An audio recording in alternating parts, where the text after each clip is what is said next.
Okay అండి. వెంకటరెడ్డి గారు, చెప్పండి సో మేడం. ఇక్కడ మీ పాయింట్ ఆఫ్ వ్యూ ఏంటి? ఇప్పుడు ఒకటి మేడం, వాళ్ళు ఎన్ని చెప్పినా, బీఆర్ఎస్ నాయకులు ఎన్ని చెప్పినప్పుడు కూడా ఈ కేసులో కేసీఆర్ కేసీఆర్ కు సంబంధించినటువంటి అధికారులు వాళ్ళ కుటుంబ సభ్యులు దీంట్లో స్పష్టంగా ఇన్వాల్వ్ అయినరు అనేటువంటి దాన్ని మనము కాదనలేము. వాళ్ళు మాట్లాడొచ్చు, వాళ్ళు బుకాయించవచ్చు, తప్పించుకునే ప్రయత్నం చేసి ఉండొచ్చు. సాక్షిగానే పిలిచినారు. 160 సిఆర్పి కింద సాక్షిగా పిలిచినప్పుడు మీ మీద ఆరోపణలు లేవు కదా, మీ మీద ఎఫ్ఐఆర్ ఏమి ఇష్యూ చేయలేదు కదా. వచ్చి గంట సేపు మీరు నీట్ గా ఉన్నట్టయితే, మీరు ఆకాశం నుంచి ఊడిపడ్డటువంటి తామర పువ్వు అయినట్టయితే వచ్చి చెప్పొచ్చు కదా. ఎందుకు తప్పించుకుంటున్నారు? అంటే తప్పించుకునే ఆయన ప్రయత్నం రాను అని అనట్లేదు కదా. ఇప్పుడు ఫామ్ హౌస్ కి రండి, ఫామ్ హౌస్ లో విచారించండి అని చెప్పేసి అన్నారు. ఒకటి ఇప్పుడు సిట్టు వాళ్ళు ఎప్పటికీ నిన్నటికేదో అడిగినట్టుంది డేటు. అడిగితే ఆయన ఇచ్చిన లెటర్ లో, కేసీఆర్ గారు పంపించిన లెటర్ లో ఏం రాశారు మేడం? నేను ఎలక్షన్స్ బిజీ ఉన్నాను, ఎలక్షన్స్ తర్వాత వస్తాను, నా అడ్రస్ మారింది, గజ్వేలు నాది, ఆ ఫామ్ హౌసే నా అడ్రస్ అని చెప్పి అక్కడికే రండి మీరు అని అన్నాడు. ఓకే, వాళ్ళు ఇచ్చినటువంటిది ఏంటి? మీ ఇంటికి వస్తామని అన్నారు. వాళ్ళ దృష్టిలో, వాళ్ళ రికార్డులు, ఇప్పుడు స్పీకర్ గారికి ఇచ్చిన సమాచారంలో ఒక ప్రతిపక్ష నాయకుడు గాని, లెజిస్లేటర్ గాని అడ్రస్ మారినప్పుడు రిటర్న్ గా ఇచ్చి ఉన్నాడా లేదా అనేటువంటిది ఒక పాయింట్ ఇక్కడ మనం లీగల్ గా ఆలోచిస్తే. ఓకే, ఆయన అడ్రస్ ఎక్కడుంది? ఆయనకి ఇచ్చిన ఇది ఉంటది కదా మేడం, ఏది క్వార్టర్స్ ఇచ్చి ఉంటారు కదా, అది ఆయన క్వార్టర్స్, ఆయన హౌస్ అకామిడేషన్ ఎక్కడ క్లెయిమ్ చేస్తున్నాడు?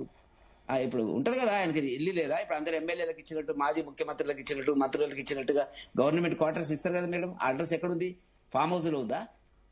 ఉండదు. అది తప్పుడు సమాచారం వాళ్ళు చెప్తున్నటువంటిది. కేసీఆర్ గారి ఇల్లు ఎక్కడున్నది? ఇప్పుడు ఆయన ఓటు ఎక్కడుంది అనేది అక్కడ పక్కకు పెట్టండి. కేసీఆర్ గారు అసెంబ్లీ స్పీకర్ దగ్గర ఉండే సమాచారం, సెక్రటరీ దగ్గర ఉండే సమాచారం ప్రకారంగా ఉన్నది ఎక్కడ? నంది ఉండొచ్చు. లేదు, ఆయన మాజీ ముఖ్యమంత్రి గారు కాబట్టి ఏదైనా మంచి క్వార్టర్ ఇచ్చిందేమో, మనకు తెలియదు. ఉన్నాయి కదా, అనేక మందికి క్వార్టర్లు ఇచ్చినారు కదా ఎమ్మెల్యేలకు. దాంట్లో ఎక్కడో దగ్గర ఉంటది కదా, అది కదా నీ అడ్రస్. నువ్వు ఎక్కడుంటే ఎట్లా పిలుస్తారండి? ఇవన్నీ ఎందుకండి? మీరు వచ్చే గంట సేపు మాట్లాడిపోతే అయిపోతుంది కదా. ఇక్కడ ఏమొస్తుంది? ప్రజలకు వచ్చిన అనుమానము, తప్పించుకునే ప్రయత్నం చేస్తున్నాడు, ఎగవేసేటువంటి పద్ధతి చేస్తున్నాడు అనేటువంటి ప్రజల్లో, ఆయన ఎంత వెనక్కిపోతే ప్రజల్లో అంత అనుమానాలు ఆయన మీద రావడం జరుగుతుంది. వాటిని నివృత్తి చేసుకోవాలంటే నేను నీట్ గా ఉన్నాను అని చెప్పుకోవడానికి వెళ్ళాలా, చెప్పాలా? వాళ్ళంతా వెళ్ళినారు కదా, కేటీఆర్, హరీష్ రావు వాళ్ళంతా వెళ్ళినారు కదా. ఫైనల్ క్లోజింగ్ వచ్చింది. ఇప్పుడు ఆ క్లోజింగ్ లో వాళ్ళ యంత్రాలు మనం చదువుతున్నది. ఇప్పుడు బీఆర్ఎస్ మిత్రులు అంటున్నారు, మీరు చూసినారా అని అడుగుతున్నారు కాంగ్రెస్ నాయకులు. కానీ యంత్రాలు ఉంటాయి, ఫోన్ ట్యాపింగ్ సంబంధించినటువంటి విషయాలు చెప్పి మీరు ఎవరితో మాట్లాడినారు, మీ మంత్రులు ఎవరితో మాట్లాడినారు, అధికారులు ఎవరితో మాట్లాడినారు, పోలీసులు ఇచ్చిన సమాచారం ఏంది, ఇవన్నీ ఉన్నాయి కదా. అవన్నీ ఎక్కడికంటే అక్కడ తీసుకొని పోవడానికి వీల్లేదు కదా. అక్కడికి కన్సెషన్ ఇచ్చినారు, ఏది నంది ఇంటికి వస్తామని చెప్పి. వాళ్ళు అర్జెంట్ కావాలంటున్నారు. ఏమైతుందండి పోవడానికి? అంతా మా ఏమీ లేదు, నల్ల మచ్చ మా మీద లేదు, బురద లేదు అని అన్నలకు ఎందుకు భయపడుతున్నారు? కాబట్టి నేనేమంటున్నా అంటే, 9.5 సంవత్సరాలు అధికారం ముఖ్యమంత్రిగా ఉండి చట్టాలని, న్యాయాన్ని పాలించినటువంటి, అమలు చేసినటువంటి ఒక ముఖ్యమంత్రి మీద ఒక ఆరోపణ వస్తే మామూలుగా ఉండేటువంటి వ్యక్తిలాగా తప్పించుకునే ప్రయత్నం చేయడం అనేటువంటిది ప్రజల్లో అనుమానం రావడం లేదా సునీత గారు? తప్పకుండా వస్తుంది. ఇది వాళ్ళ పాయింట్ ఆఫ్ వ్యూలో నేను చెప్తున్నటువంటిది. మళ్ళీ నీట్గా ఉన్నాం మేమంటారు. నీట్గా ఉంటే మీకేం బాధ? వాళ్ళు ఏదో అడుగుతారు, ఇవన్నీ కాదని చెప్తారు. మీరు ఎక్కడొచ్చిన సమస్య అంటే, మీరు ఇరుక్కున్నారు కేసులో. అనేక కేసుల్లో సాక్ష్యాలు బహుశా పోలీసుల దగ్గర నిజంగానే వాళ్ళు ఒకవేళ ముందుకు వెళ్ళాలనుకుంటే, ప్రాసిక్యూట్ చేయాలనుకుంటే అనేక సాక్ష్యాలు ఉండి ఉన్న దానికి మీరు చెప్పేటువంటి పరిస్థితులు లేదు. మీకు ఆ ధైర్యం లేదు. కాబట్టి ఆ కోణంలో మీరు ఏం చేస్తున్నారు? తప్పించుకున్న ప్రయత్నం లోపల మాకు చట్టం 65 సంవత్సరాలు, 65 సంవత్సరాలు అయితే పార్టీ ప్రెసిడెంట్ ఉండొచ్చు, లెజిస్లేటివ్ పార్టీ లీడర్ ఉండొచ్చు, అన్ని చేతనైతుంది. విరమించుకోవాలి రాజకీయాల నుంచి. నేనేమంటున్నా, చట్టంలో చాలా ప్రొవిజన్స్ ఉంటాయి. 65 సంవత్సరాలు ఉన్న వాళ్ళకి వెళ్ళాలనేటువంటి సాక్షి అనేటువంటి గౌరవప్రదమైనటువంటి.